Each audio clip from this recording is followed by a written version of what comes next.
Good morning, dear friends. Every competitive examinations has a strategy to crack it.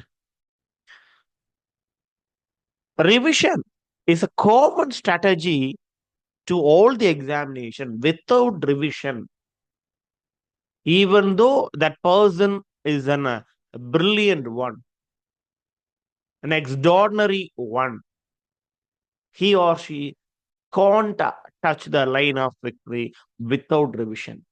So revision is an very, very important one in the preparation strategy of a competitive examinations.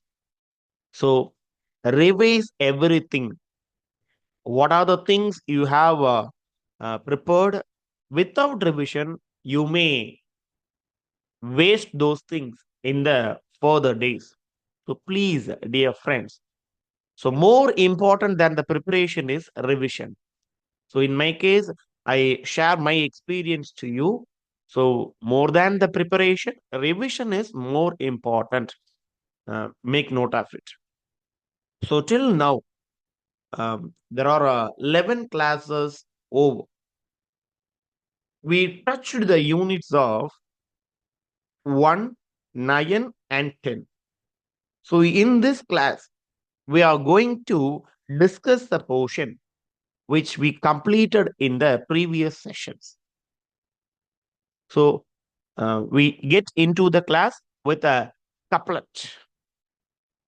தொட்டனை தூறும் மணற்கேணி மாந்தர்க்கு கட்டணை தூறும் அறிவு.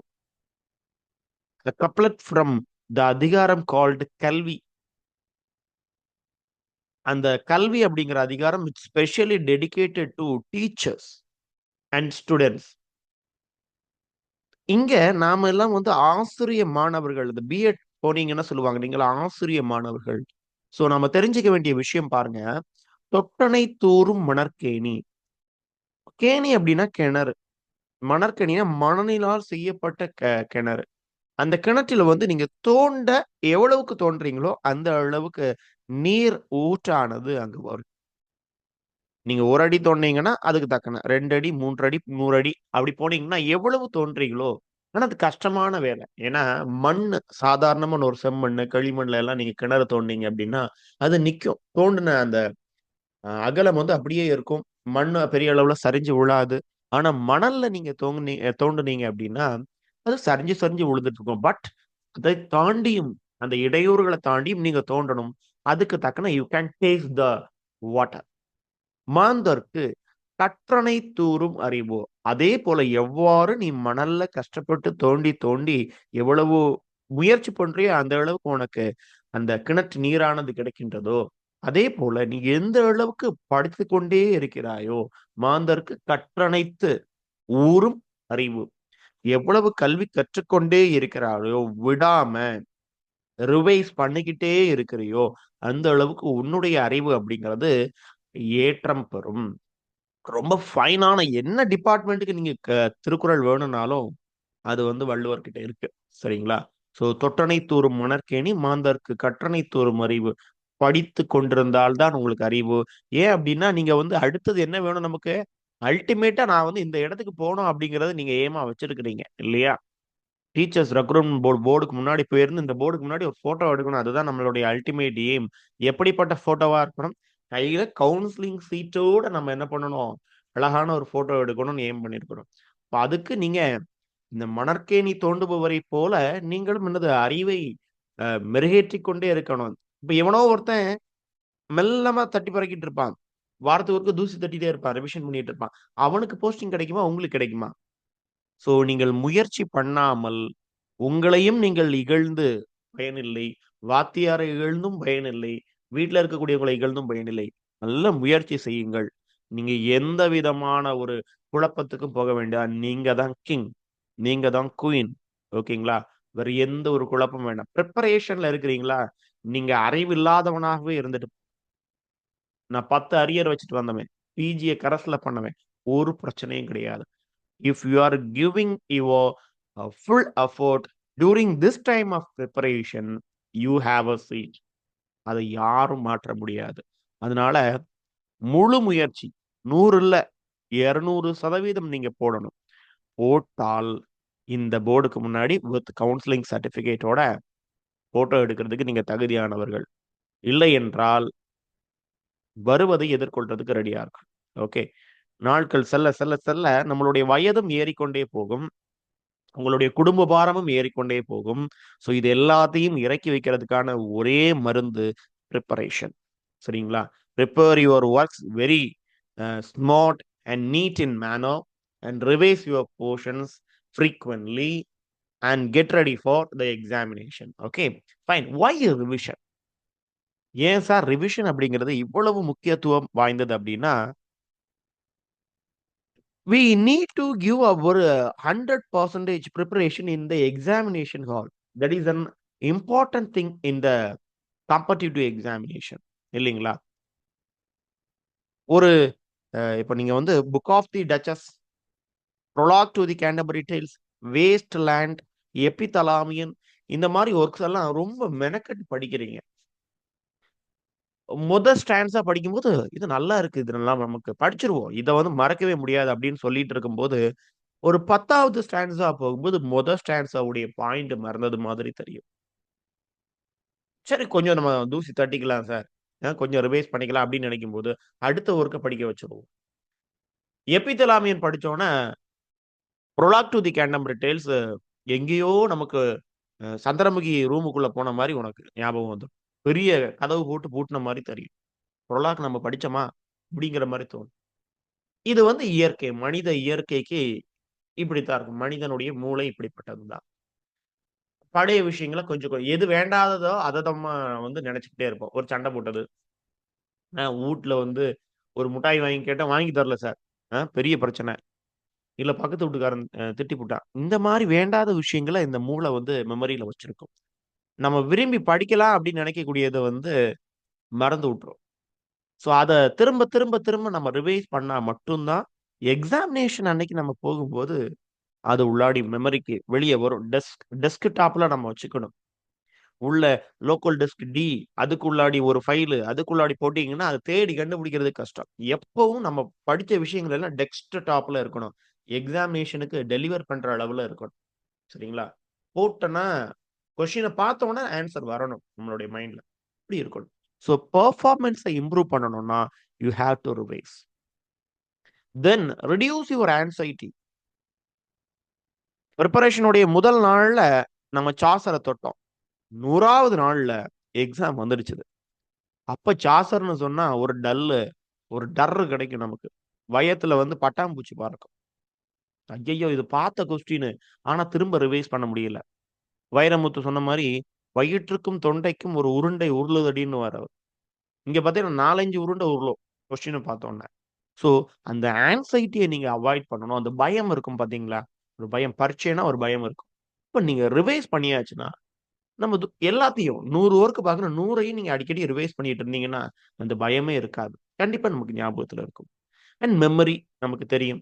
ஞாபக சக்தியை வளர்க்கிறதுக்கு revise பண்ணணும். இந்த revise பண்ணும்போது, நீங்க வேண்டாத விஷயங்கள avoid பண்ணிக்கணும். மொபைல், லேப்டாப் அண்ட் டிவி, இந்த 3ல வரக்கூடிய பிரச்சனைகளும் இந்த மெமரிய அஃபெக்ட் பண்ணுங்க. நீங்க ஒரு 1/2 மணி நேரம் அ படிச்சுட்டு, இன்னொரு 1/2 மணி நேரம் நீங்க மொபைல்ல பார்த்துட்டீங்கன்னா, மெமரி எது உன்னுடைய இயற்கையா, உன்னுடைய வாண்டட், உன்னுடைய ஈகர்னஸ் எதுல இருக்கோ, அது பக்கம் தான் நிக்கும். மொபைல் பக்கம் தான் நிக்கும். ஸோ ஒரு 1 ஹவர் படிக்கிறோம். ஒரு 5 மினிட்ஸ் ஒரு வாக்கிங். திரும்ப ஒரு 1 ஹவர் படிக்கிறோம். திரும்பி ஒரு 5 மினிட்ஸ் ஒரு வாக்கிங். லைட்டா ஒரு ஃபோன் எடுக்கிறோம். 5 நிமிஷத்துல வச்சுடுறோம். திரும்பியும் படிக்க வந்துரும். அப்படி இருந்தா மெமரி படிப்பு பக்கத்துல இருக்கும். And improve your confidence. பார்த்துக்கலாம் சார். அ இந்த மாரி சமயங்கள்ல வந்து பெரிய மனுஷங்கலாம் என்ன சொல்லுவாங்க? ரிவைஸ் பண்ணியிருக்கலாம் சார். பார்த்துக்கலாம். அப்படிங்கிற மாரி ஒரு கான்ஃபிடன்ஸ் கிரியேட் ஆகும். ஸோ கான்ஃபிடன்ஸ் மட்டும் உங்கள்ட்ட இருந்தது அப்படின்னா, நீங்க இந்த பிரிப்பரேஷன நல்லபடியா பண்ண முடியும். இல்ல லேக் ஆஃப் கான்ஃபிடன்ஸ், நாம எல்லாம் என்னைக்கு சார் இந்த போர்டுக்கு முன்னாடி போய் நிக்கிறது? அந்த மாரி கான்ஃபிடன்ஸ் லேக்கிங் ஆக, ஆக உன்னுடைய பாசிங் பெர்சன்டேஜும் கம்மியாயிட்டு வரும். ஸோ நீ வெதர் நான் அத சொல்ட்டேன். நீங்க ஒரு 10% நாலேட்ஜ்ல இருந்து தொடங்குறீங்களோ, வீட்ல இருந்து தொடங்குறீங்களோ, don't worry about those things. ஓகேங்களா? இனிமேல் ஆரம்பித்தாலும் நீங்கள் வந்து அந்த கவுன்சிலிங் லிஸ்ட்ல வந்து முதல்ல உங்களுடைய பெயரை கொண்டு வர வைக்க முடியும். அதனால கான்ஃபிடன்ஸ், பி கான்ஃபிடென்ட். உங்க மேல நீங்க கான்ஃபிடன்ஸ் வைங்க. கண்டிப்பாக நமக்கு வெற்றி நிச்சயம்.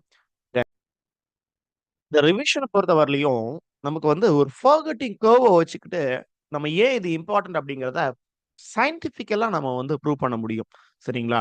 ஸோ நீங்க வந்து எபிங்கர்ஸ் ஃபர்கட்டிங் கர்வ் அப்படிங்கிறத ஒண்ணு கேள்விப்பட்டிருப்பீங்க. இந்த பிஎட் படிக்கக்கூடியவங்களுக்கு, பிஎட் படிச்சவங்க எல்லாமே படிச்சுட்டு தான் வந்திருக்கீங்க. எல்லாருக்கும் அது தெரியும்.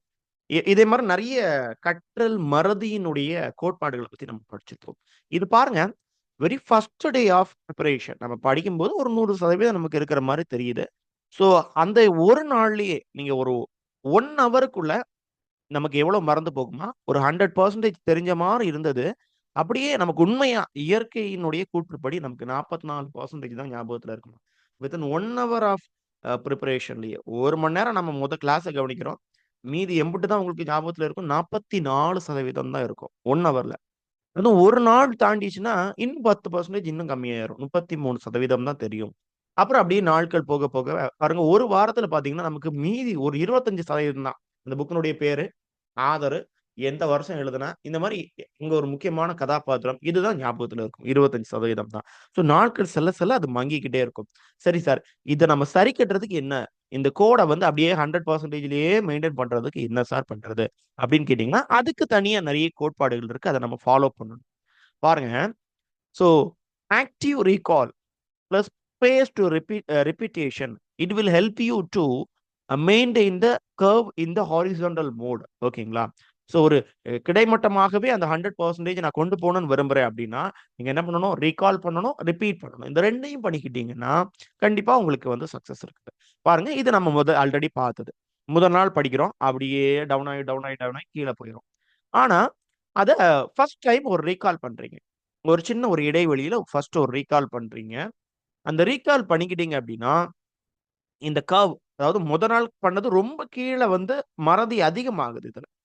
ஆனா, ஏற்கனவே ஒரு வாட்டி பார்த்தாச்சு. திரும்ப அத ஒரு சின்ன இடைவெளிக்கு பின்னாடி நீங்க ரீகால் பண்ணும்போது, ஃபர்ஸ்ட் ரிவ்யூ பண்ணும்பொழுது, அது சரிவு பாருங்க கொஞ்சம் கம்மியாகுது. ஸோ அந்த 100% இருந்தது. அப்படியே கிட்டத்தட்ட ஒரு 50% அளவுக்கு அப்படியே கிடைமட்டமா வருது. இங்க 25 வரைக்கும் வந்தது. 25 தான் ஞாபகத்துல இருந்தது. மீதி 75 மறந்து போச்சு. இங்க அப்படியே ரீகால் பண்ணும்போது ஒரு 50% ஞாபகத்துல இருக்கும். மீதி 50 மறந்திருக்கும்.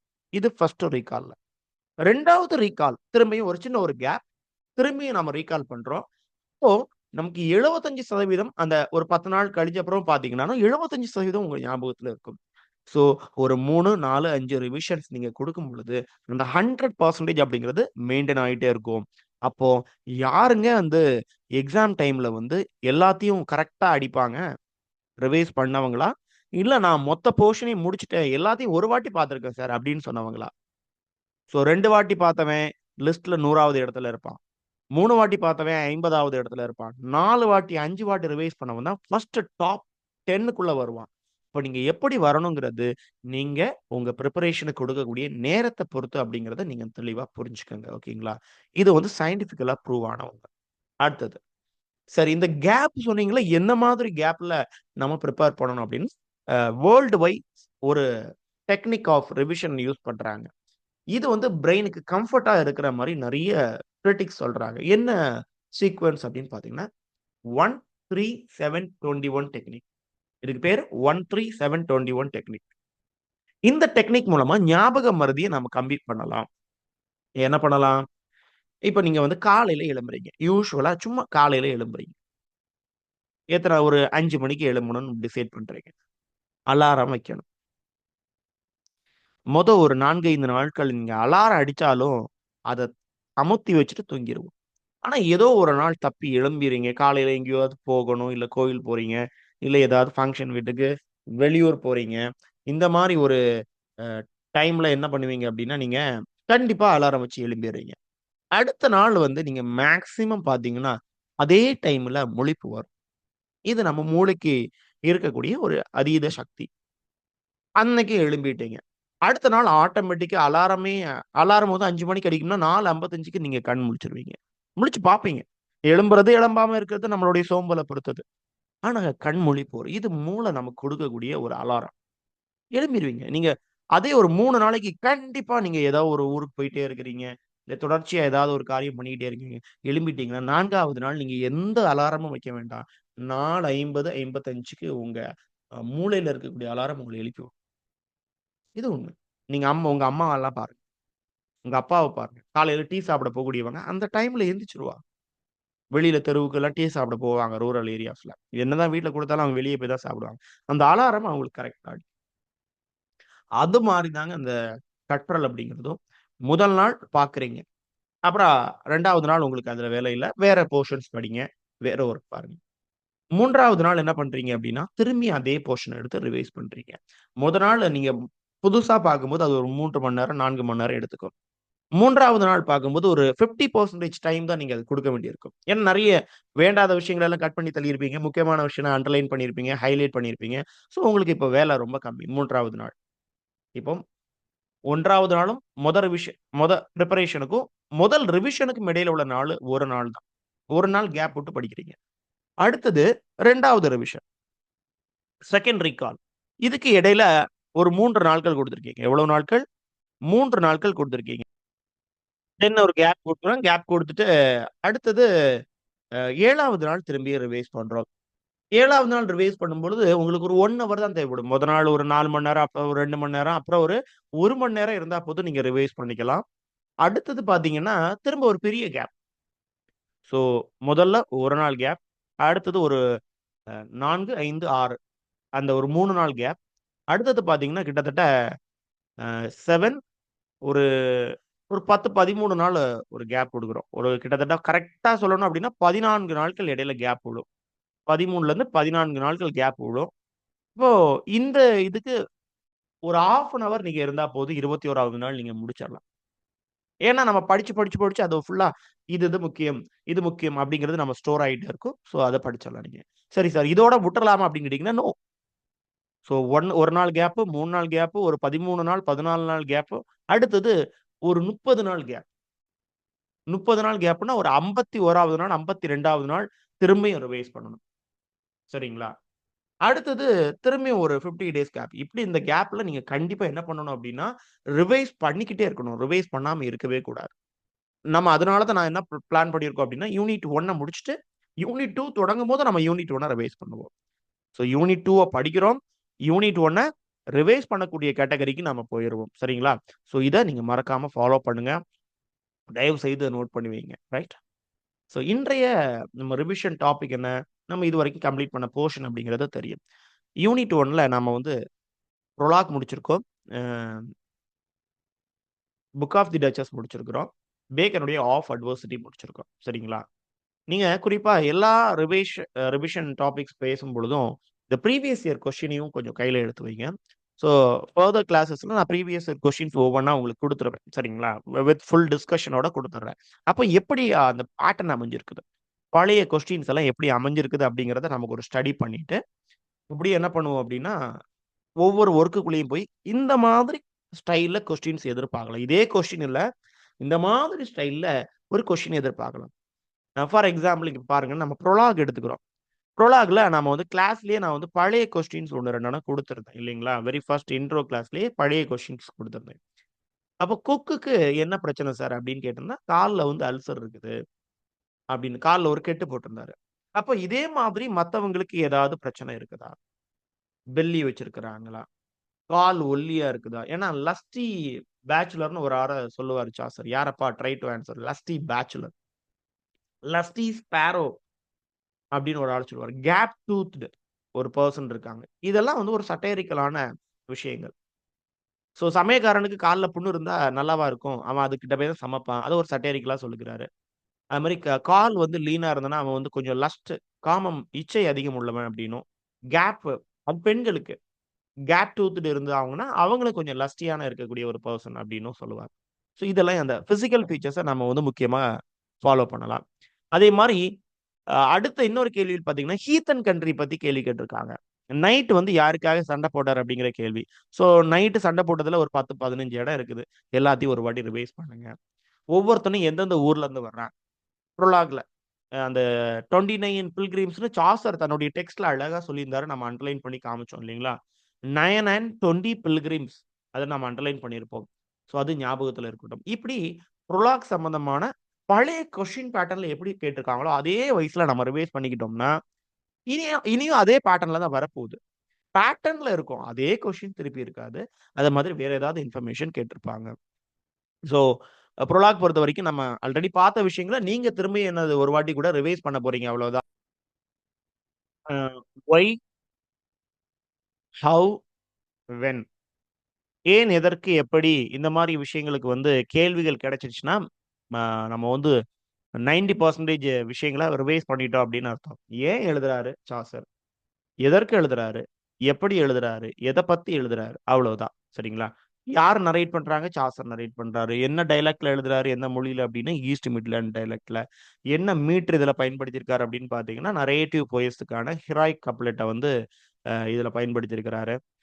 இத சோர்ஸ் எத காப்பி பண்ணி எழுதியிருக்காருன்னா, பெக்கோஷியாவுடைய டெக்கமரான காப்பி பண்ணி எழுதியிருக்காங்க. அதுவும் கத தான், இதுவும் கத தான் அப்படின்னு நம்ம முடிவு பண்ணிக்கிறோம். தென் வந்து பார்த்தீங்கன்னா, எத்தன பில்கிரிம்ஸ் அப்படிங்கிறதுல நமக்கு பழைய கேள்விகள்லாம் நெறைய வந்துட்டு இருக்குது. ஸோ, அதுக்கான கன்ஃப்யூஷனா நான் 2, 3 வழிகள சொல்லிட்டேன். ஏன்னா, இதுக்கு கரெக்ட்டான ப்ராப்பர் டெஃபினிஷன் அப்படிங்கிறது கிடையாது. ஸோ, ஆத்தர் எத்தன பில்கிரிம்ஸ் சொல்லியிருக்காரு அப்படின்னா, 29 பில்கிரிம்ஸ் டெக்ஸ்ட்ல லைனே இருக்குது நம்ம சொல்லிட்டோம். அப்புறம் சாசரோட சேர்த்து நம்ம 30ன்னு எடுத்துக்கலாம். இல்ல கெனானோட சேர்த்து 30ன்னு எடுத்துக்கலாம். எப்படினாலும் சரி. அப்புறம் 3 ப்ரீஸ்ட் இருக்கிறாங்க. அந்த 3 ப்ரீஸ்ட்டையும் பிரிச்சும் எடுத்துக்கலாம், சேர்த்தும் எடுத்துக்கலாம். கெனானுடைய யோமேன் ஒருத்தன் வந்து வர்றான். இப்படி பில்கிரிம்ஸ நம்பர்ஸ் இன்கிரீஸ் பண்ணிட்டு போலாம். பட் பழைய ஆன்ஸர் கீஸ வச்சு நான் திரும்பியும் உங்களுக்கு அட்வைஸ் பண்றது 29 பில்கிரிம்ஸ், நரேட்டரோட சேர்த்து 30, அப்புறம் ஹேரி பேலி ஹாஸ்ட்டோட சேர்த்து 31ன்னு நாம வச்சுக்கிறோம். சரிங்களா? மொத்தம் கேண்டம்பரி டேல்ஸ் எத்தன அப்படின்னு கேட்டீங்கன்னா, 120 டேல்ஸ் அப்படின்னு சொல்லணும். எக்ஸ்பெக்டட் டேல்ஸ் வந்து 120. ஆனா நமக்கு கிடைக்கப்பெற்றது 24 டேல்ஸ் தான். இந்த விஷயங்கள் எல்லாமே நம்ம சொல்லிட்டோம். ஸோ ஞாபகம் வச்சுக்கங்க. ஸோ ப்ரோலாக்ல வந்து ஒவ்வொரு இண்டிவிஜுவல் கேரக்டரையும் நீங்க போய் அணுகணும். ஸோ நமக்கு டிஸ்கிரிப்ஷன்ல இருக்கிறது 28 பில்கிரிம்ஸ் இருப்பாங்க. அந்த 28 பில்கிரிம்ஸையும் நீங்க போய் டச் அண்ட் பண்ணணும். அப்புறம் ஒரு 5 கில்ஸ்மேன் இருப்பாங்க. அந்த கார்பெண்டர், ஹார்பர் டேஷர் அந்த 5 பேரையும் முக்கியமா எடுத்துக்கணும். அவனுடைய வெப்பன்ஸ் எல்லாம் என்னென்ன டூல்ஸ்ல இருந்தது. இப்படிங்கிற எல்லா விஷயங்களையும் each and every um pilgrim is important. சரிங்களா? அத ஞாபகத்துல வச்சுக்கோங்க. அப்புறம் எ நம்ம சிலபஸ்ல உள்ளத தாண்டி பார்க்கணும் அப்படின்னா, நீங்க அந்த 24 டேல்ஸையும் ஒரு பார்வ பார்க்கலாம். 24 டேல்ஸையும் பார்த்து எது எது முக்கியமான டேல், எது லாங்கஸ்ட், ஷார்ட்டஸ்ட், எது ஃபர்ஸ்ட், எது லாஸ்ட் அப்படிங்கிற இன்ஃபர்மேஷன்ஸ். ஸோ சாசர பத்தி அவருடைய பயோகிராஃபில இருந்து கேட்கணும்னா, இந்த கன்டெம்பரரி டேல்ஸ பத்தியே கேட்கலாம். எந்த 2 கதைகள் சாசர் சொன்னது அப்படின்னா, சர் தோபாஸினுடைய கதையும், டேல் ஆஃப் மெலிபியும் அவர் சொன்னது. ஸோ இதுல நீங்க ஒரு அடிஷனல் இன்ஃபர்மேஷன் எடுத்து வச்சுக்கங்க. இந்த 2 கதைகள்ல எத வந்து ஹாஸ்ட் வந்து ஸ்டாப் பண்ணிட்டாரு. இது ரொம்ப வந்து ரூடா இருக்குது. இந்த கதை நல்லா இல்ல. அப்படின்னு சாசர் சொன்ன கதையவே ஹேரி பேலி ஸ்டாப் பண்ணியிருப்பாரு. ஸோ ஏன்னா அவர் தான் ஜட்ஜ். கதை சொல்லக்கூடிய போட்டியில அவர் தான் ஜட்ஜ். அவரு பிக்ஸ் பண்ணுவாரு. இவன் தான் நல்ல கதை சொல்லியிருக்கான் அப்படின்னு. அவனுக்கு மீதி எல்லா பில்கிரிம்ஸும் செலவு பண்ணணும் அப்படிங்கிறது டீல். சரிங்களா? ஸோ இந்த டேல் ஆஃப் மெலிபி வந்து ஒரு ப்ரோ ஸ்டைல்ல இருக்குது. ஸோ இந்த 24 டேல்ஸ்ல வேற ஏதாவது டேல் வந்து இந்த மாரி வித்தியாசமா ப்ரோஸ் ஸ்டைல்லயோ, வேற ஏதாவது ஸ்டைல்ல வித்தியாசப்படுது அப்படின்னா, அத நாம கண்டுபிடிச்சு வச்சுக்கணும். ஓகே. அப்புறம் லாங்கஸ்ட், ஷார்ட்டஸ்ட். லாங்கஸ்ட் அப்படின்னா நைட்னுடைய டேலு. ஷார்ட்டஸ்ட் அப்படின்னா செகண்ட் நன்ஸ்னுடைய டேல். சரிங்களா? ஸோ இப்படி நமக்கு வந்து அத ஸ்டோரீஸ பத்தி, டேல பத்தின இன்ஃபர்மேஷன் கொஞ்சம் எல்லா கதைக்குள்ளயும் போக முடியாது. பட் டச் அண்ட் கோ அந்த மாரி நம்ம பண்ணி வச்சுக்கணும். ஓகே. அப்புறம் book of the Duchess. Book of the Duchess பொறுத்தவரைக்கும் கேள்வி எத்தன வரிகளை கொண்டதா இருக்கலாம்? அத கேட்கலாம். என்ன மீட்டர் ஃபார்ம்ல எழுதியிருக்காங்க? என்ன ஸ்டான்ஸா ஃபார்ம்? அ என்ன genre? Dream vision, octosyllabic couplet. இதனுடைய மீட்டர் என்னன்னு கண்டுபிடிங்க பாப்போம். இது என்ன மீட்டர்ல எழுதப்பட்டிருக்கும்? ஆக்டோசிலபிக் கப்லெட் தான். இதனுடைய ரைமிங் ஸ்கீம் சொல்லுங்க. ஏன்னா, ஏ கப்லெட் அப்டின்னாலே 2 வரிகளை கொண்டது இல்லீங்களா? அந்த மீட்டர் என்ன அப்டிங்கிறத சொல்லுங்க நமக்கு. அ டெத் ஆஃப் பிளாஞ்சே அப்படின்னு இந்த ஒர்க் அழைக்கப்படுறதுக்கான காரணம் என்ன? இது ஏன்? எதுக்கு? இந்த கேள்விய கேட்டு தான் நம்ம வந்து ரிவைஸ் பண்ணணும். இப்ப ஜான் ஆஃப் கார்டன்னா யாரு? அவருக்கும் சாசருக்கும் என்ன சம்பந்தம்? ஏன் அந்த 1368ல வந்து இந்த அம்மா சாகுறாங்க? பிளேக் இருந்தது. பிளேக் இருந்தனால செத்து போயிட்டாங்க. ஸோ நமக்கு தெரியும் 2 அடி கொண்டது 1334. திருக்குறளுக்கும் இதுக்கும் ஒரு நல்ல கம்பேரிசன போட்டு நம்ம படிச்சிட வேண்டியது தான். அப்புறம் இதுல 2 செக்ஷன் இருக்குது. ப்ரோம் அப்படின்னு ஒரு செக்ஷன், ட்ரீம்னு ஒரு செக்ஷன் இருக்குது. ப்ரோம் அப்படிங்கிறது சாசர் அஸ் அ நரேட்டர் அவர் அப்படியே தூக்கம் இல்லாம கஷ்டப்பட்டுட்டு இருக்கிறாரு. அந்த 8 வருஷம் அவருக்கு தூக்கமே இல்ல அப்படின்றாங்க. அப்ப அவர் தூங்குறதுக்காக, ஏன்னா இப்போ தலைவன் வந்து தலைவியை இழந்து நிக்கிறான். இப்ப அவனுக்காக ஒரு ட்ரீம் அவர் காண்றாரு. அப்போ அவர் ஓவியனுடைய மெட்டமார்போசிஸ படிக்கிறாரு. அப்படியே தூங்கிர்றாரு.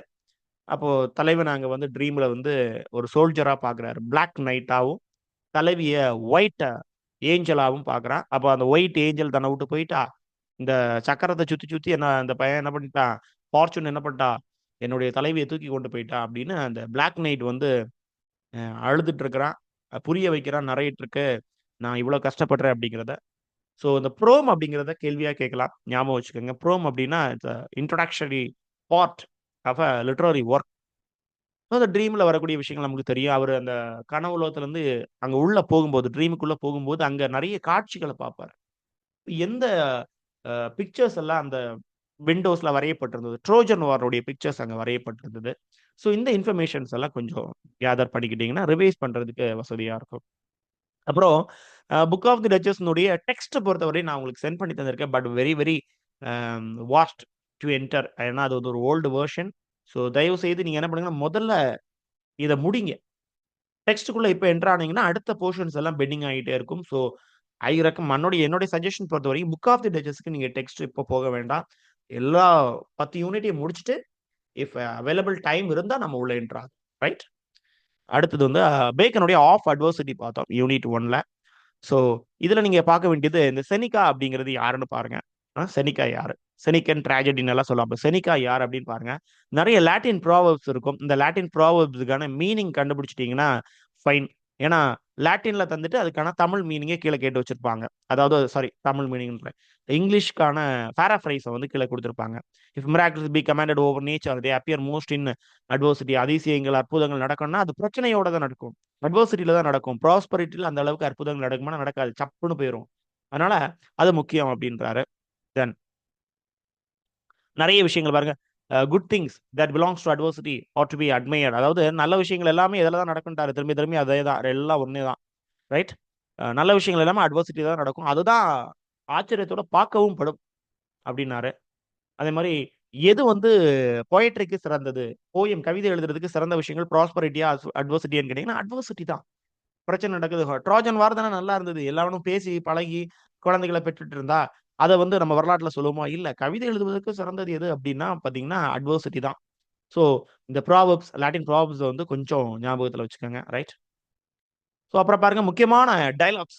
இந்த கொட்டேஷன் சொல்லுவோம். "The virtue of prosperity is temperance. The virtue of adversity is fortitude." இல்லீங்களா? அதாவது அம் ஒரு சந்தோஷத்துல ஒரு விஷயம் நல்ல ஒரு அச்சீவ்மென்ட் நடந்தது அப்படின்னு பார்த்தீங்கன்னா, அது வந்து டெம்பரன்ஸ். இப்ப அமரன் அததான் நம்ம எக்ஸாம்பிள்ல கோட் பண்ணிக்கிறோம். அமரன் படம் வந்தது. அது ஒரு டெம்பரன்ஸான ஒரு விக்டரி தான். அது வந்து நம்ம என்னைக்கும் நினைவு கூறுவோமா அப்படின்னு கேட்டீங்கன்னா, இல்ல. ஆனா இந்த மனுஷங்கள படி விக்ரம் சிங்கையும், மேஜர் முகுந்த் வரதராஜனையும் அவர வந்து நம்ம என்னைக்கும் நினைவு கூர்ந்துட்டு இருக்கோம். தி வர்च्यू ஆஃப் அட்வர்சிட்டி இஸ் ஃபார்ட்டிட்யூட். அதான் நிலைத்து நிற்கக்கூடியது. அப்ப ஓல்ட் டெஸ்டமென்ட் எத பத்தி பேசுது? அ நியூ டெஸ்டமென்ட் எத பத்தி பேசுது? அப்படின்ட்டு. பாருங்க ஓல்ட் டெஸ்டமென்ட் வந்து பார்த்தீங்கன்னா, ப்ராஸ்பரிட்டிய பத்தியும், நியூ டெஸ்டமென்ட் வந்து அட்வர்சிட்டிய பத்தியும் பேசும். இதெல்லாம் கேள்விகள் அடிக்கடிக்கு வச்சுருவாங்க. ஃபில் இன் த பிளாங்க்ஸ்ல குடுத்து விட்டுருவான். ரைட்? தென் வந்து மியூசிக் இசைக்கிறது. டேவிட்னுடைய ஹார்ப்ப பத்தி ரெஃபரன்ஸ் வருது. ஜோப் பத்தி ரெஃபரன்ஸ் வருது. அப்புறம் prosperity is not without many fears and disaster. அதாவது 2ம் கலந்து தான் இருக்கும். ப்ராஸ்பரிட்டி கொஞ்சம் அட்வர்சிட்டியும், அட்வர்சிட்டில கொஞ்சம் ப்ராஸ்பரிட்டியும் கலந்தது தான் வாழ்க்கை அப்படிங்கிறத சொல்லி முடிச்சிருப்பாரு. ஓகே. ஸோ இ பேக்கனுடைய எஸ்ஸேஸ் பொறுத்துக்கிட்டீங்கன்னா பிலாசபி. பிலாசபி தொடர்ந்து கேட்டு இந்த பிலாசபி யாருடையது அப்படின்னா பேக்கன். பேக்கன் வந்து செனிக்காவுடைய பிலாசபியவோ, வேற ஏதாவது ஒரு பிளாட்டோ, அரிஸ்டாட்டிலுடைய டயலாக்ஸையோ குடுத்திருந்தா, அப்ப நீங்க கவனமா இருக்கணும். சரிங்களா? இது வந்து பிளாட்டோவுடையது, அரிஸ்டாட்டிலுடையது அப்படிங்கிறத சொல்றதுக்கு தெளிவா இருக்கணும். சரி, அப்படியே வந்தீங்கன்னா யூனிட் 9. யூனிட் 9 வந்து 2 டாபிக் தான் நம்ம டச் பண்ணியிருக்கோம். ஒண்ணு ஃபோனாலஜி, இன்னொன்னு மார்ஃபாலஜி. ஃபோனாலஜி அப்படின்னா ஃபோனடிக்ஸ் கூட சேர்ந்து படிச்சுக்கணும். மார்ஃபாலஜி அப்படிங்கிறது study of a combination of sounds and create a word. சரிங்களா? ஸோ முதல்ல அந்த பேசிக்ஸ் படிச்சிடணும். பேசிக்ஸா ரிவைஸ்ல பாருங்க. நம்ம எல்லாத்தையுமே இண்டிவிஜுவலா பார்க்க தான் போறோம். இது எல்லாத்தையுமே. ஸோ அ இது வந்து ஒரு ஒரு டிப்பிக்கலான ஒரு ஒரு யூனிட்ன்னு சொல்லலாம். என்ன அப்டின்னா, படிக்கும்போது நல்ல ஞாபகத்துல இருக்க மாரி இருக்கும். அடுத்த நாளே மறந்து போயிரும். ஸோ இது ரிவைஸ் பண்றது ரொம்ப ரொம்ப முக்கியம். அதனால தான் இது இனிஷியல் ஸ்டேஜ்ல எடுத்து முடிக்கிறது நல்லது. ஓகேங்களா? ஃபோனடிக்ஸ், ஃபோனாலஜி பார்த்தீங்கன்னா, study of sounds, study of system of sounds. ஜெனரலா படிச்சீங்கன்னா அது ஃபோனடிக்ஸ். உலகத்துல இருக்கக்கூடிய மொத்த சவுண்ட் சிஸ்டத்தையும் ஜெனரலா படிச்சீங்கன்னா ஃபோனடிக்ஸ். அதே ஒரு பர்ட்டிகுலர் மொழியினுடைய சவுண்ட் சிஸ்டம் படிச்சீங்கன்னா அது ஃபோனாலஜி. அவ்வளோதான். Study of sound system of particular language, இங்கிலீஷோ இல்ல தமிழோ அப்படி தனித்தனியா படிக்கிறது. Morphology study of formation of words, ஒரு வார்த்தை எப்படி உருவாகுது அப்படின்னு படிக்கிறது. சிண்டெக்ஸ், எப்படி ஒரு சென்டென்ஸ் உருவாகுது, அது சென்டென்ஸ்னுடைய பேசிக்ஸ் பார்த்தீங்கன்னா கிளாஸஸ் அண்ட் ஃப்ரேசஸ், அது எப்படி உருவாகுது அப்படிங்கிறத படிக்கிறது சிண்டெக்ஸ். செமண்டிக்ஸ் அப்படிங்கிறது அந்த சென்டென்ஸுக்கு எப்படி நம்ம ஒரு மீனிங் கொடுக்குறோம், அந்த மீனிங் அர்த்தத்தை பத்தி படிக்கிறது செமண்டிக்ஸ். பிராக்மெட்டிக்ஸ் அப்படிங்கிறது எப்படி சொசைட்டி அதுக்கு ஒரு மீனிங் கொடுக்குது. ஓகேங்களா? இப்ப நம்ம பார்த்தோம்னா, நீங்க ரொம்ப நல்லவன் மாதிரி இருக்கியேடா அப்படின்னு கேட்டாச்சுன்னா, இவன் நல்லவன் இல்லைன்னு அர்த்தம். அப்ப சொசைட்டி அந்த நல்லவன் அப்படிங்கிற வார்த்தைக்கு நம்ம சொல்லக்கூடிய டோனுக்கு கொடுக்கக்கூடிய மீனிங் வந்து வேற. So phonology, morphology, syntax, semantics, pragmatics, sound unit, word unit, sentence unit, அப்புறம் மீனிங்ஸ், அப்புறம் வந்து இந்த மீனிங்ஸ் டிஃபர் ஆகுது. ஒவ்வொரு இடத்துலயும் ஒவ்வொன்னு மீனிங்ஸா மாறுது இல்லைங்களா? எஸ். சுவர் அப்படின்னா நமக்கு வந்து மதில் சுவர சொல்லுவோம். அதே இதுல நீங்க Facebook வால்ல போடுங்க. அதுவும் சுவர் தாங்க. அப்ப அந்த வால் வந்து வேற டிஃபரண்டான மீனிங் எடுத்துக்குது. ஸோ இத வந்து மாத்தி மாத்தி படிச்சுட்டு இருக்கோம். இது லிங்குவிஸ்டிக்ஸ்ல இவ்வளவுத்தையும் படிச்சுக்கிட்டீங்கன்னா, உங்களுக்கு வந்து நல்ல மார்க் வாங்கிடலாம். ஸோ நாம படிச்சுக்கிட்ட விஷயங்கள மட்டும் திருப்பி பார்த்துருவோம். Phonetics and phonology. So study of human speech in general அப்படின்னா ஃபோனடிக்ஸ். இதுல வந்து பாத்தீங்கன்னா நீங்க ஆர்கன்ஸ் ஆஃப் ஸ்பீச் எல்லாம் சேர்த்து படிச்சு வச்சுக்கணும். மனித ஓசை வந்து எப்படி வருது, மார்பிள் இருந்து தொடங்கி அப்படியே வருது. அப்போ டீத்து, டங்கு, ஆல்வியோலர், இந்த மாதிரி விஷயங்கள் எது எது என்னென்ன மொழி வந்து எப்படி எப்படியெல்லாம் வருது. ஸோ இணைச்சு படிச்சுக்கணும். ஃபோனடிக்ஸையும் ஃபோனாலஜியும் இணைச்சு படிச்சுக்கிட்டுங்கிறது ரொம்ப நல்லது. முதல்ல ஃபோனடிக்ஸ் தனியா படிச்சிருங்க. அப்புறம் phonology, right? Study of sound system particular language, இங்கிலீஷ்ல இருக்கக்கூடியதை நம்ம படிக்கணும். அது ஃபோனாலஜி அப்படின்னு அழைக்கப்படுது. ஸோ இங்கிலீஷ் ஃபோனீம்ஸ் பார்த்தீங்க அப்படின்னா 44 இருக்குது. இங்கிலீஷ்ல வந்து 26 எழுத்துக்களுக்கு வச்சு நம்ம ரன் பண்ண மாட்டோம். 44 ஓசைகளை வச்சு தான் ரன் பண்ணுவோம். கான்சனன்ஸ் வந்து 24, வெவல் 20, உயிரெழுத்துக்கள் 20, மெய் எழுத்துக்கள் 24, மொத்தம் 44. இதையே கேள்வியா பேசிக்ல கேட்கலாம். ஸோ இதே நிறைய பேருக்கு தெரியாது. ஸோ இதை ஞாபகம் வச்சுக்கோங்க. தென் கான்சனன்ஸ் தனியா, முதல்ல கான்சனன்ஸ் தான் எப்பவுமே படிக்கிறது. கான்சனன்ஸ் தனியா, வவல்ஸ் தனியா படிச்சிடணும். ஓகேங்களா? அதுல ப்ளாசிவ்ஸ் என்னென்ன, ஃப்ரிகேட்டிவ் என்னென்ன, அஃப்ரிகேட்டிவ், நாசல்ஸ், லிக், இது வந்து நம்ம வித்தியாசமா போட்டிருக்கோம். லேட்ரல் அப்படின்னும் நம்ம கிடைச்ச இமேஜ்ல வந்து எப்படி இருந்தது சரிங்களா? லேட்டரல் அப்படின்னும் ட்ரில் அப்படின்னும் படிச்சிருப்போம். ஓகேங்களா? கிளைட் வவல்ஸ்னு படிச்சிருப்போம். ஸோ வவல் மாதிரியே இருக்கும். ரைட்? ப்ளாசிவ்ஸ் என்னென்ன, பாப்பா, டாடா, காகா அப்படிங்கிறது சரிங்களா? ஃப்ரிகேட்டிவ், இதனுடைய சவுண்ட்ஸ் எல்லாம் படிச்சுக்கோங்க. ஓகேங்களா? ஃபா, ஷா, ஷா, ஷுவா அப்படிங்கிறது படிச்சுக்கோங்க. நாசல்ஸ், ம், ம், ம், அது படிச்சுக்கணும். லா, ர், இதெல்லாம் நம்ம வந்து படிச்சுக்கிறது. நீங்க ஒருவேளை உங்களுக்கு மறந்தாலும் பிரச்சனை இல்லைங்க. இது திரும்ப திரும்ப படிச்சு வச்சிருங்க. சரிங்களா? இத குடுத்துக்கிட்டு, இது என்னன்னு கேட்டுருவான். நீங்க சொல்ல தெரியாட்டாலும், இது அஃப்ரிகேட்டிவ், இது ஃப்ரிகேட்டிவ். அதாவது இந்த எஃப் சிம்பல், வி, த, த இப்படிங்கிற இது எல்லாத்தையுமே குடுத்து, இட் இஸ் அப்படின்னு போட்டு plosives option A, fricatives B, affricative C, D, nasals அப்படின்னு குடுத்தா, இது நாசல் இல்ல, இது ப்ளாசிவ்ஸ் இல்லன்னு உங்களுக்கு கண்டுபிடிக்க தெரிஞ்சுட்டாலே, we can score good marks. Okay. So அது எது எது என்னென்ன அப்படிங்கிறதையும் தெரிஞ்சு வச்சிருக்கோம். அப்புறம் வவ்வல். So revise everything. நீங்க கண்டிப்பா ஞாபகத்துல வச்சுக்க முடியும். இல்ல இந்த மாரி தமிழ்லயாவது எழுதி வச்சிருங்க. அ, இ, பாருங்க. இ, ஈ. ரொம்ப ஈஸி தானம்மா. அப்புறம் இந்த சிம்பல் பாருங்க. எ, ஏ தானே. ஸோ அதனுடைய நெடில் அய, ஏ அப்படி சொல்லுவோம். ஏய், ஏய், ஏ போட்டு அதுக்கு பக்கத்துல ஒரு ஈ போட்டு வச்சிருக்காங்க. ஓகேங்களா? ஸோ அ, ஐ, ஓ, ஔ. ஸோ இதெல்லாம் இங்க இருக்குது. இதுல நம்ம கேள்வி எப்படி வைப்பாங்கன்னா, இது ஒரு நாக்கு. சரிங்களா? இது ஒரு நாக்கினுடைய வடிவம். Low, mid, high. இது டிப். சரிங்களா? இது ஃப்ரண்ட், சென்ட்ரல், பேக். தெரியும். ஒரு நாக்கினுடைய வடிவத்துல தான் இருக்குது. அது ஒலிக்கக்கூடிய இடம். நீங்க இந்த ஈய ஒலிச்சு பாருங்க. எதெல்லாம் ஃபங்ஷன் ஆகுது? இந்த டிப் தான் ஃபங்ஷன் ஆகும் இல்லைங்களா? ஸோ இது கவனமா வச்சுக்கோங்க. ரைட்? ஸோ இது வவ்வல். இத வந்து அப்படியே ஸ்கிரீன்ஷாட் போட்டு பாருங்க சென்டர்ல இருக்கு. ஆ சென்டர்ல தானே இருக்குது. நீங்க சொல்லி பாருங்க, சொல்லி பாருங்க. இந்த நாக்கு வந்து எங்க டச் ஆகுது, டச் ஆகல அப்படிங்கிறது தெரியும். ரைட். மார்ஃபாலஜி. ஃபோனாலஜி பார்த்தா மார்ஃபாலஜில ரொம்ப சிம்பிள்ங்க. ஃபோனாலஜிய விட கன்ஃப்யூஸ் இல்லாதது இது. பேரு தான் மார்ஃபாலஜி அப்படின்னு பிரம்மாண்டமா இருக்கும். Study of formation of words. இதுல வந்து 2 பிரிவா பிரியும். Bound morphemes, free morpheme. Bound morpheme இன்னும் புரியும். ஆ சரிங்களா? இது அஃபிக்ஸ் அப்படின்னு பார்த்தீங்கன்னா, ஒண்ணும் இல்ல. அதுல வந்து டெரிவேஷனல் மார்ஃபிம்ஸ்ன்னு போட்டீங்கன்னா, பிரிஃபிக்ஸ், சஃபிக்ஸா இன்னும் பிரிஞ்சு போகும். இன்ஃப்ளெக்ஷனல் அப்படின்னு போட்டீங்கன்னா, இதுவும் சஃபிக்ஸ் தான். மொத்தத்துல பார்த்தீங்கன்னா, பவுண்ட் மார்ஃபிம்ஸ் வந்து பிரிஃபிக்ஸ், சஃபிக்ஸா பிரிஞ்சு போகும். அந்த பிரிஃபிக்ஸ், சஃபிக்ஸ்ல டெரிவேஷனல்ல பிரிஃபிக்ஸ் தனியா, சஃபிக்ஸ் தனியா இருக்கும். இன்ஃப்ளெக்ஷனல்ல வந்து சஃபிக்ஸ் மட்டும் தாங்க இருக்கும். ரைட். அப்புறம் வந்து ஃப்ரீ மார்ஃபிம்ஸ்ல பார்த்தீங்கன்னா, open class morphemes, and close class மார்ஃபிம்ஸ்னு வரும். ஓப்பன் கிளாஸ் அப்படிங்கிறது இந்த பார்ட்ஸ் ஆஃப் ஸ்பீச்னு ஒன்று இருக்கும். அந்த பார்ட்ஸ் ஆஃப் ஸ்பீச்சில் மாற்றங்கள் அடையக்கூடியது. நவுன்ஸ் மாறிக்கிட்டே இருக்கும், வேர்ப்ஸ் மாறும், அட்வர்ப்ஸ் மாறும். இதெல்லாம் வந்து பார்த்தீங்கன்னா ஓப்பன் கிளாஸ் மார்ஃபிம்ஸ்ல வரும். க்ளோஸ் கிளாஸ் மார்ஃபிம்ஸ்ல வந்து பார்த்தீங்கன்னா மாற்றம் அடையாதது. இந்த குட்டி குட்டி வார்த்தைகள் இருக்கும்ல, அண்ட், பட், ஸோ அது conjunction, in, on, for, from இதெல்லாம் வந்து க்ளோஸ்ட் கிளாஸ்ல வரும். ப்ரொனவுன்ஸ் ஹி, ஷி, இட், தே இதெல்லாம் வந்து க்ளோஸ்ட் கிளாஸ் மார்ஃபிம்ல வரும். இது ஒரு 4, 5 வார்த்தைகளை கொடுத்துட்டு ஃபில் இன் த பிளாங்க்ஸ்னு கேட்கலாம். எது எது என்னென்ன மார்ஃபிம்னு பண்ணு, இல்ல இது பவுண்ட் மார்ஃபிமா ஃப்ரீ மார்ஃபிமா கண்டுபிடி அப்படிங்கிறதுல கேட்கலாம். கோடு தந்து கேட்கலாம். இப்படி இதுல கேள்விகள் வர்றதுக்கான வாய்ப்புகள் அதிகம் இருக்கும் மார்ஃபாலஜில. அடுத்தது யூனிட் 10ல நம்ம வந்து ஒரே ஒரு டாபிக் தான் பார்த்தோம். டென்ஸ் பார்த்தோம். டென்ஸை நீங்க ரிவைஸ் பண்ண வேண்டிய விதம் இப்படிதான். இப்படி ஒரு சார்ட் போட்டு வச்சுக்கோங்க. ஸோ இது இருக்கும், நிறைய நெட்ல கிடைக்குங்க. நீங்க ஏதாவது ஒண்ணு எடுத்து வச்சுக்கோங்க. இல்ல உங்களுக்கு பிடிச்ச ஒரு வெர்ப போடுங்க. எனக்கு வந்து அதிகமா கோ அப்படிங்கிறது பிடிக்கும். நான் கோ வச்சு தான் போடுவேன். சரிங்களா? கோ, கோஸ். ஏன்னா அது கொஞ்சம் ட்ரிக்கியானது. அதுல வந்து ரெகுலர் வெர்பு, இர்ரெகுலர் வெர்பையும் பார்த்துக்கலாம். அதனால நான் அப்படி போட்டுக்கிறேன். ஸோ இதை பார்த்துப்போம். சிம்பிள் ப்ரெசன்ட் டென்ஸ் இப்படி வச்சுப்போம். சரிங்களா? Simple present tense. He drives a car. அப்போ சிம்பிள் ப்ரெசன்ட் டென்ஸ்க்கான ரூல் என்ன? Subject plus verb plus S. Subject சிங்குலரா இருந்தா எஸ் சேர்க்கணும், ப்ளூரலா இருந்தா எஸ் சேர்க்க வேண்டாம். ஹீக்கு பதிலா தே இருந்தா தே டிரைவ் அ கார்னு தான் சொல்லிடுவோம். டிரைவ்ஸ்னு சொல்ல மாட்டோம். They drive a car. Ram and Sita drive a car. Ram மட்டும் இருந்தா ராம் டிரைவ்ஸ் அ கார். அப்ப சிங்குலர்னா எஸ் சேர்க்கணும். அப்ப சிம்பிள் ப்ரெசன்ட் டென்ஸ் மட்டும் தான் நம்ம அன்னைக்கு பார்த்துக்கிட்டோம். சாரி, ப்ரெசன்ட் டென்ஸ் மட்டும் தான் அன்னைக்கு பார்த்துக்கிட்டோம். ஸோ அதை மட்டும் இன்னைக்கு ரிவைஸ் பண்ணிக்கலாம். ரைட்டுங்களா? ஸோ ப்ரெசன்ட், பாஸ்ட், ஃபியூச்சர் பாருங்க.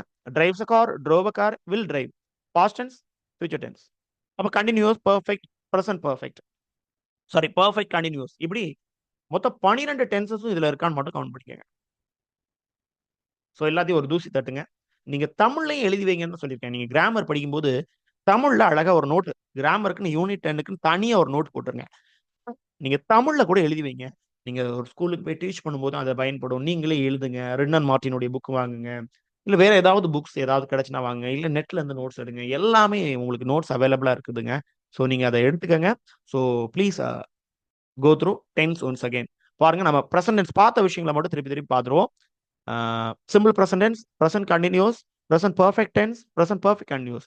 இது எது எதுக்கு அப்படிங்கிறத இந்த அதனுடைய ஸ்ட்ரக்சரை நீங்க ஒரு ஸ்கிரீன்ஷாட் எடுத்துக்கோங்க. சப்ஜெக்ட் பிளஸ் வெர்பு எஸ் சேர்க்கணும், எஸ் சேர்க்க வேண்டாம். அப்புறம் continuous subject plus helping verb கண்டிப்பா இருக்கணும். இஸ், ஆம், ஆர் இதுல மூணுல ஏதாவது ஒன்று கண்டிப்பா இருக்கணும். ஐ வந்துன்னா ஆம், சிங்குலர் சப்ஜெக்ட்ஸ் வந்துன்னா இஸ் போடணும், ப்ளூரல் சப்ஜெக்ட்ஸ் வந்துன்னா ஆர் போடணும், மெயின் வெர்ப் கூட ஐஎன்ஜி. இப்போ இதுக்கு முன்னாடி பார்த்தோம் டிரைவ், டிரைவிங், இந்த இருக்கு பாருங்க, driving, driving, driving, right. Present perfect tense வந்து சற்று முன்னர் முடிவடைந்த விஷயங்கள். இப்பதான் முடிவடைஞ்சு, ஆனா அதனுடைய எஃபெக்ட் இன்னும் இருந்துட்டு இருக்கு அப்படின்னா நீங்க ப்ரெசன்ட் பெர்ஃபெக்டா வந்து நீங்க யூஸ் பண்ணலாம். இப்பதான் நான் வந்து யூனிட் 9 கம்ப்ளீட் பண்ணேன். சற்று முன்னர். ஆனா நாம இன்னும் அதை ரிவைஸ் பண்ணிட்டு இருக்கோம். அந்த எஃபெக்ட் இருக்குது. ஓகே. பிரசன்ட் பெர்ஃபெக்ட் கன்டினியூஸ்னா கொஞ்ச நாளுக்கு முன்னாடி ரொம்ப பாஸ்ட்லயே தொடங்கிட்டேன். ஆனா இப்போ வரைக்கும் நடந்துட்டு இருக்குது. நாளைக்கு நடக்குமா நடக்காதா அப்படிங்கிறது தெரியாது. Present perfect continuous tense. ஓகேங்களா? ஸோ இப்படி நாம என்ன பண்ணலாம்? டென்சஸ்க்கு தனியான ஸ்ட்ரக்சரை போட்டு இதை வந்து மெமரைஸ் பண்ணிருங்க. சரியா? இந்த டென்ஸ்னுடைய ஸ்ட்ரக்சரை மெமரைஸ் பண்ணி வச்சிருங்க. அப்புறம் ஒவ்வொன்றுக்கு எக்ஸாம்பிள் என்னென்ன சிச்சுவேஷன்ல இதை பயன்படுத்தணும். சிம்பிள் பிரசன்டென்ஸ் அப்படின்னா habitual action, general truth, future ஈவெண்ட்டுக்கு எல்லாம் பயன்படுத்துவோம்.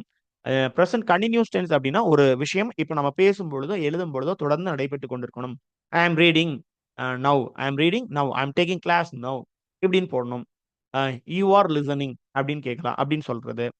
இப்போ நம்ம பண்ணக்கூடிய எல்லா ஆக்ஷன்ஸையும் நம்ம பண்ணிக்கிட்டே இருக்கலாம்.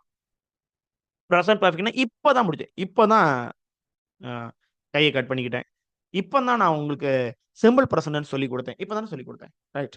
அப்ப இதெல்லாம் வந்து ப்ரெசன்ட் பெர்ஃபெக்ட்ல சற்று முன்னர் முடிவடைந்த விஷயங்கள். அப்புறம் ப்ரெசன்ட் பெர்ஃபெக்ட் கண்டினியூஸ் கொஞ்சம் முன்னாடியே தொடங்கி இருக்கணும், இப்போ வரைக்கும் நடந்துட்டு இருக்கணும். கிட்டத்தட்ட ஒரு 2 மாசம் நம்ம கிளாஸ் போயிட்டே இருக்குது. We have been learning PGTRB for 2 months. You are learning PGTRB since the month of September அப்படின்னு போட்டுறது. ஓகே, இதெல்லாம் வந்து பாத்தீங்கன்னா முன்னாடியே தொடங்கிச்சு, இப்போ வரைக்கும் நடந்துட்டே இருக்கு. நாளைக்கு நடக்குமா நடக்காதா அப்படிங்கிறது தெரியாது. ஸோ இதெல்லாம் ப்ரெசன்ட் பெர்ஃபெக்ட் கண்டினியூஸ்க்கு போட்டுப்போம். So revise all the things. நம்ம என்ன பண்ணலாம்னா யூனிட் 1 முடிச்ச உடனே நமக்கு வந்து அப்கமிங் ரிவிஷன் டெஸ்ட் வந்துகிட்டே இருக்கும். அப்ப நம்ம திரும்பி அடுத்த கட்டத்துக்கு திரும்பி ரிவைஸ் பண்றதுக்கு வசதியா இருக்கும். ஸோ இந்த சாட்டர்டே, சண்டேஸ் முழுவதுமா எல்லா வாரத்தினுடைய சாட்டர்டே, சண்டேஸ் முழுவதுமா என்ன குடுங்க அப்டின்னா, மோர் தேன் பிரிப்பரேஷனுக்கு குடுத்த டைம விட ரிவைஸ் பண்றதுக்கு டைம் குடுங்க. நீங்களே ஒரு பேட்டர்ன் போட்டுக்கங்க. நீங்களே என்ன பண்ணிக்கங்க, ஒரு டைம் டேபிள் போட்டுட்டு ரிவைஸ் பண்ணுங்கம்மா. ஸோ டோன்ட் குவிட் ரிவிஷன குவிட் பண்ணவே பண்ணாதீங்க. ஸோ சொன்ன விஷயங்கள அப்படியே ஃபாலோ பண்ணுங்க. கண்டிப்பா உங்களுக்கு ஒரு நல்ல ரிசல்ட் தெரியும். ஸோ ஒரு ஒரு 2 மாசம் முடிஞ்ச அப்புறம் உங்களுக்கு நல்ல ஒரு வித்தியாசம் தெரியும். இதுக்கு முன்னாடி நம்ம பிரிப்பரேஷன்ல இருந்ததுக்கும், இப்ப இருக்கக்கூடியதுக்கும் ஆன மாற்றங்கள் கண்டிப்பா உங்களுக்கு தெரிய வாய்ப்பு இருக்குது. So if you have any other queries please ஒரு வாய்ஸ் மெசேஜ் போடுங்க. நம்ம வந்து அத பார்த்துக்கலாம். ரைட். Thank you.